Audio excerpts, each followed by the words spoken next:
আজকের গল্প মধুপুরের সেই কুয়ো।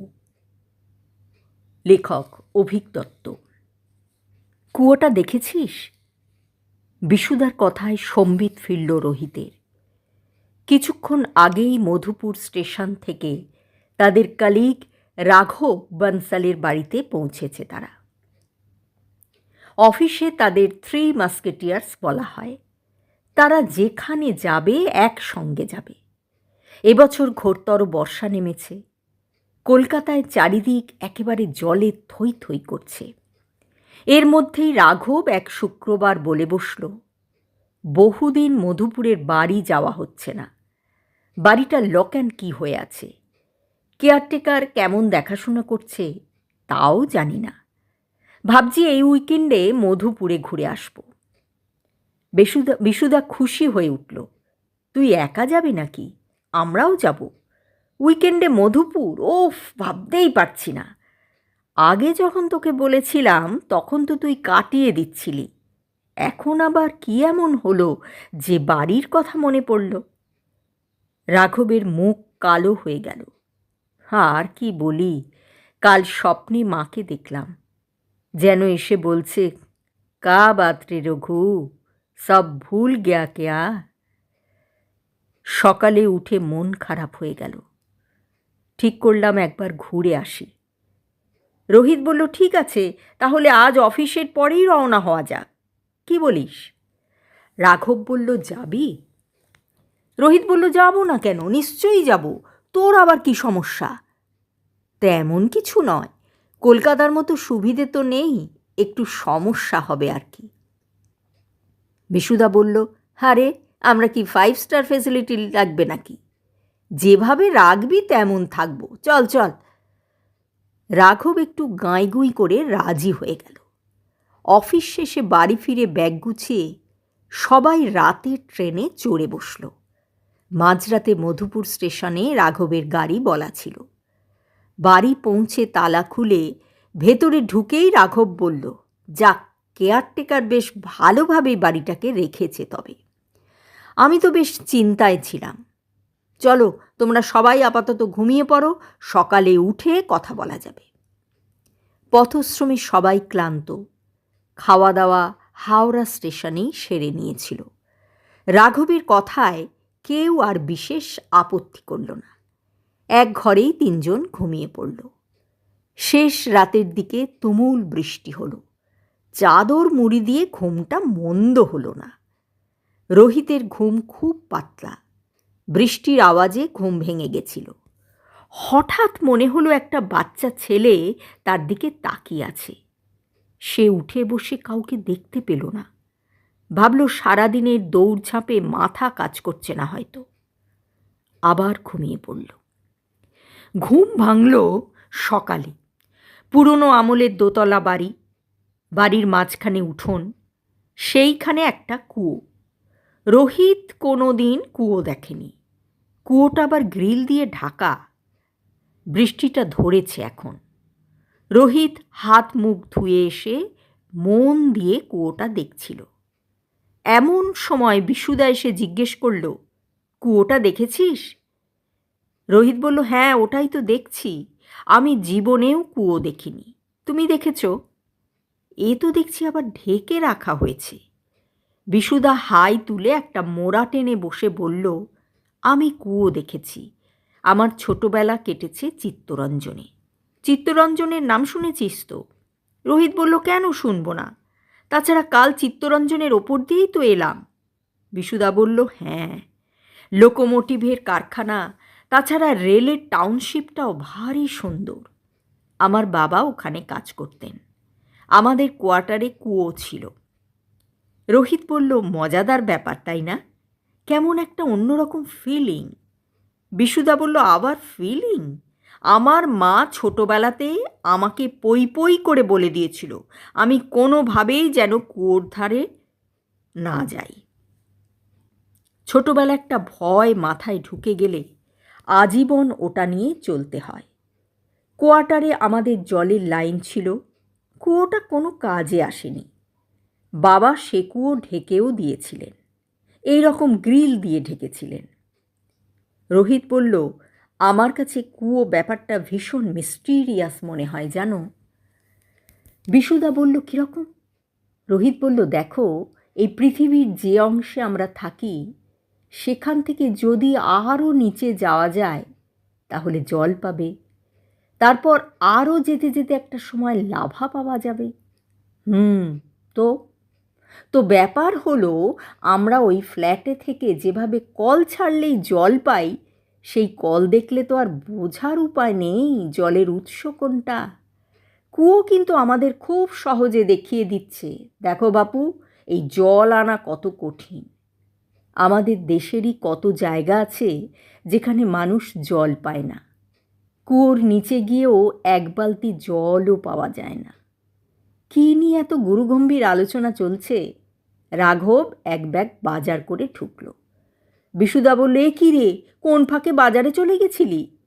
রাঘব বলল, তোমরা মাছে ভাতে বাঙালি, তোমাদের জন্য নদীর ফ্রেশ মাছ নিয়ে এসেছি। আজ খিচুড়ি আর মাছ ভাজা রাঁধতে বলে দিচ্ছি। আর তোমরা কি বাকি দিনটা এইখানে বসে থাকবে নাকি? তৈরি হয়ে নাও, গাড়ি বলা আছে, একটু ঘুরে ফিরে আসি, চলো।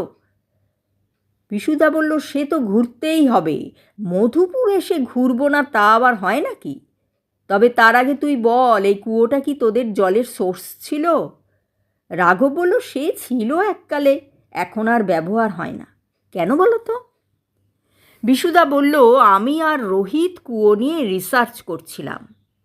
এই কিছুদিন আগেই ফেসবুকে একটা গল্প পড়েছিলাম, কোনো এক জায়গায় কুয়োর মধ্যে নাকি অনেকগুলো আত্মাকে মন্ত্রতন্ত্র পড়ে আটকে রেখে দেওয়া হয়েছে। রোহিত বলল, আমি আবার ঘুমের ঘোরে যেন দেখলাম একটা বাচ্চা আমার দিকে তাকিয়ে আছে। রাঘব হেসে উড়িয়ে দিল, এই কলকাতা ছেড়ে একটু কম লোকজনের জায়গায় এলেই তোমাদের ভূত প্রেত খোঁজার ফন্দি দেখা যায়। ভূত বলে কিছু নেই বস, অকারণ এসব নিয়ে চর্চা করে কোনো লাভ নেই।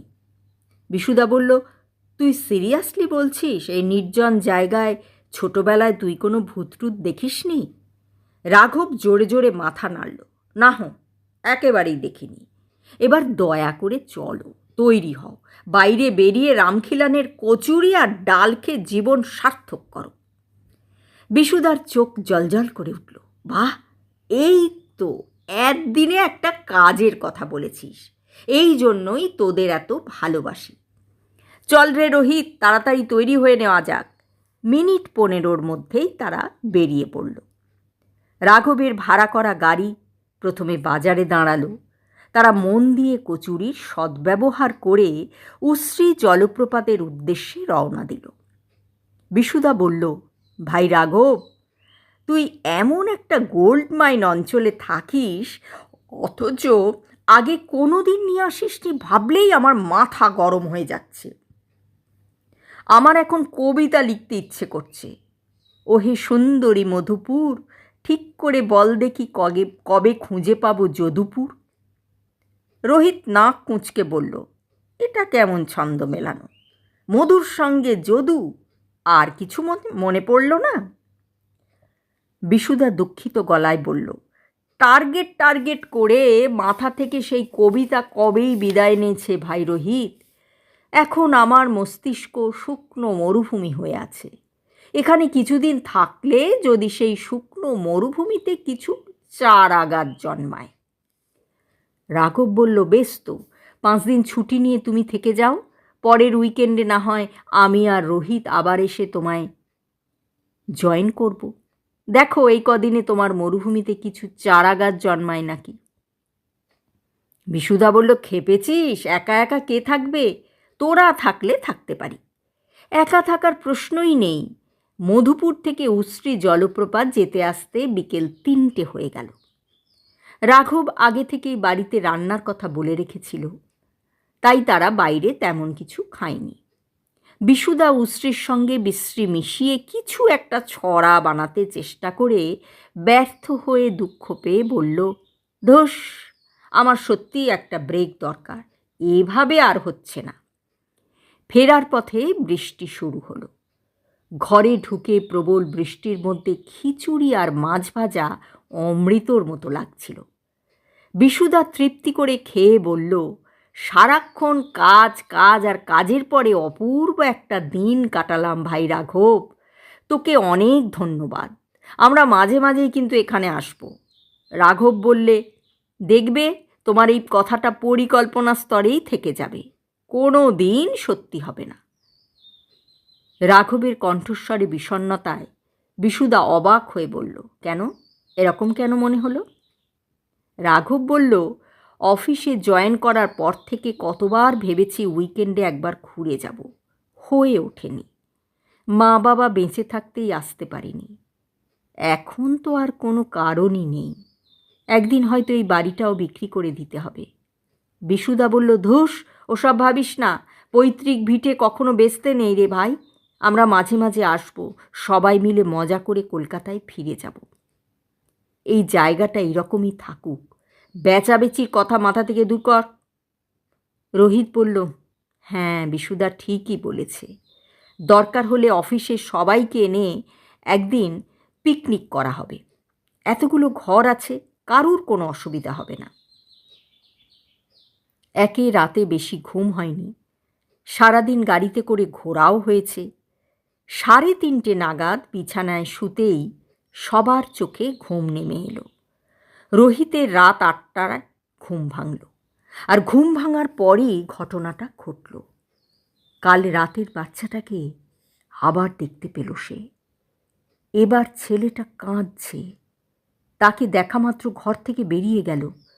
রাঘব আর বিশুদা ঘুমোচ্ছে দেখে রোহিত ওদের বিরক্ত করল না। ঘরের বাইরে এসে দেখল চারিদিকে অন্ধকার নেমে এসেছে। কেয়ারটেকার ভদ্রলোককেও দেখতে পেল না সে। এদিকটা শহর থেকে একটু দূরে। বৃষ্টি কমে এলেও পোকার ডাক, ব্যাঙের ডাক সব মিলিয়ে একটা গা ছমছমের পরিবেশ সৃষ্টি করেছে। বাচ্চাটাকে বাইরে আর কোথাও দেখা গেল না। পরদিন ভোরবেলা কদিন ধরেই শরীরচর্চার পোকা নড়েছে রোহিতের মাথায়। উঠোনেই জগিং শুরু করে দিল। হাত পা ছড়িয়ে ব্যায়াম ট্যায়াম করতে শুরু করল। খান ত্রিশেক জাম্পিং জ্যাক করে দাঁড়াতে দেখতে পেল বাচ্চা ছেলেটা কুয়োর বাঁধের উপর দাঁড়িয়ে আছে। তার দু চোখ ছলছল করছে। সে অবাক হয়ে গেল।